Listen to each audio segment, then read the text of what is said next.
They found a way. They find a way to keep fighting, Nick, and the magical run continues for this baseball team. Well, it's unreal. There were a couple of pivotal moments in this game. In the top of the fourth inning, Detroit was initially thought to have two runners across on what was just the laziest little single up the center field spot there. And this is kudos to Stephen Vogt for having it reviewed on the spot. It did absolutely 100% look like the player was safe at third base. Well, that player was then, the call was overturned, which took one of the runs off the board. Cleveland got out of that, and it was 1-1 going into the bottom of the eighth inning where Brian Rocchio gets a home run. Then Bo Naylor comes through with a big 3-run blast. And more importantly, like we're just at every game is put up or shut up time, and you wondered how would they react to yesterday with Skubal getting the best of Gavin Williams. Tanner Bybee a couple times, bend but not break. Like, that's a playoff win. How you saw it is goofy as, what was the word? Smoke and mirrors at points is that win was. And they did. I mean, there was the chased a Lauder ball in center field that he misplayed. There was the Rocchio thing at second base to extend the top of the ninth inning. There were 3 or 4 opportunities to give it away. Bottom line is they didn't, and we play again tomorrow. They got the job done. The pitching has been phenomenal. Like, you used 5 different relievers. Detroit left 15 men on base, which is a franchise playoff record for the Tigers. Like, Cleveland's starting pitching has been dominant, and people always say when you get into the postseason, you got good starting pitching and you've got a serviceable bullpen, like you can make noise in the MLB playoffs. Don't look now. Guardians one more game away from advancing in the postseason again, and I'm sure Detroit's got to be sick of seeing them. Like, I'm sure they've got to be sick of this entire guards ball, small ball nonsense, because today they got hit with a dose of the complete opposite. They showed you, okay, we can hit some home runs now. I want to give Detroit credit because they're in this thing, and they're the reason why you now got to come back and not just win today, but win tomorrow if you want to sing for your supper. But if we look at across this series, you had the game right where you wanted it, and you cost yourself the game in the ninth inning yesterday. So the game was right there, and 3 bad at bats and 2 bad at bats and a bad base running blunder. Like, that's why you didn't complete the comeback you had done so many times over yesterday. So it's very hard to come back from that, especially at home. The next day, it's another 1 o'clock somewhere in their first pitch. It's tough to come back and get this win, but they did it. And like every other win that has happened since about September 1st, it's a little bit of luck, a little bit of that right sauce, right moment kind of mix, and just enough pitching to get by. And that's like this is really just the goofiest way to win, and yet they've done it now time and time again. And that's what they're going to have to do tomorrow. Like, you're going to have a little bit more of that luck. You're certainly going to need timely hitting, and you're going to need Slade Ciccone to be really good. You're going to need Slade Ciccone to be that middle-of-the-year Slade Ciccone that gave you a lot of really good innings, that was able to pitch his way to a lot of victories, because shutting down this Detroit lineup has been a tall task for a lot of teams. Cleveland's been all right at doing it, though, so you don't want the floodgates to open tomorrow because you were able to score 6 runs today. We know that this Cleveland offense is pretty fickle, and momentum is a big thing in baseball, so they're going to have to score runs, but I need Slade Ciccone to be really good tomorrow. Yeah, I mean, here's the bottom line when it comes to a 3-game set, and it's funny because I've heard a ton of old heads be like, this is why I don't like it. I'm like, it used to be a game. You think 3 games is chintzy. Wait till you have a game to decide whether you're going to make it or not, and 2 runs might be all you get on any given point. This is why I love it. Like, this was high level theater today. Going from Valera leading off the game, we know that generally with the Tigers and Guardians, whoever scores first ends up winning that game, to Bybee getting out of a couple jams. Like, the stat line looks a lot cleaner than if you actually watch the game. Even the bullpen.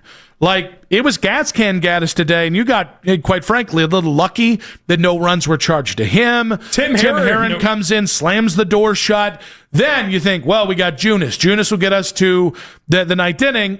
Not so fast, my friend. You end up then going to Cade Smith, one base runner, 1 batter earlier, and it just, Like, again, I'll go back to it. Like, none of this tends to make sense other than at the end of the day, no matter how many errors you have, no matter how many guys left on base you have, no matter how many close but no cigars you have, you won.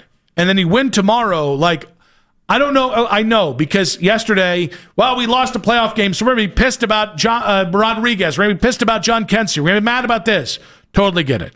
Today's the day where you're like, now, Bo Naylor hit a big home run. Rocchio hit a big home run. You got the win. Let's just go see if they can get the series win tomorrow. Today's kind of the opposite of that angry because they lost kind of vibe. Dude, like, it hasn't been pretty at all, but it just goes to show, like, this team quite literally has no quit. It backs up what I said to start the show and what me and Spencer German were kind of saying yesterday. Like, if there's any team that could fight their way off the ropes, it's the 2025 Cleveland Guardians. By hook or by crook, they're finding ways to get this thing done. And I do think a little bit of it is that they're taking advantage of the holes in the Detroit Tigers. Like, this is not a good Tiger bullpen. They were able to work Casey Mize' pitch count early in that game, and look at what you were able to do late in the game. Bo Naylor, Brian Rocchio, these guys have turned into different baseball players in September, and I think it just goes to show the overall fight in this team that even though yesterday was as bad as it was and the offense was nowhere to be found, they're not giving up. They're not quitting now. Well, but remember, last year, this win to me was the way you got all the playoff wins last year, which is you got just enough from your starting pitching. The bullpen came in, locked things down, and gave your offense a chance to get back in the game. And then, last year it was David Fry, it was Lane Thomas, it was at points playoff Rocchio. And then that's what today was. George Valera, nobody had that on their bingo card, being the guy to get the first run on out of the game today. Then Rocchio hits a home run. Then Bo Naylor comes in with a huge pressure relief. Like, this is that playoff formula from last year. And I'll go on it again. Like, we shouldn't have had expectations going to the playoffs because the fallback will be, well, anyone can win in this environment. Well, yes, that means everybody also has a slimmer margin just naturally. Right. Whereas instead of one or two teams that is definitely likely to come away with the crown, everybody kind of has a very small fixed pocket to do this. You're just at the point where, I think this is a benefit to the Guardians, you're just trying to get through this series.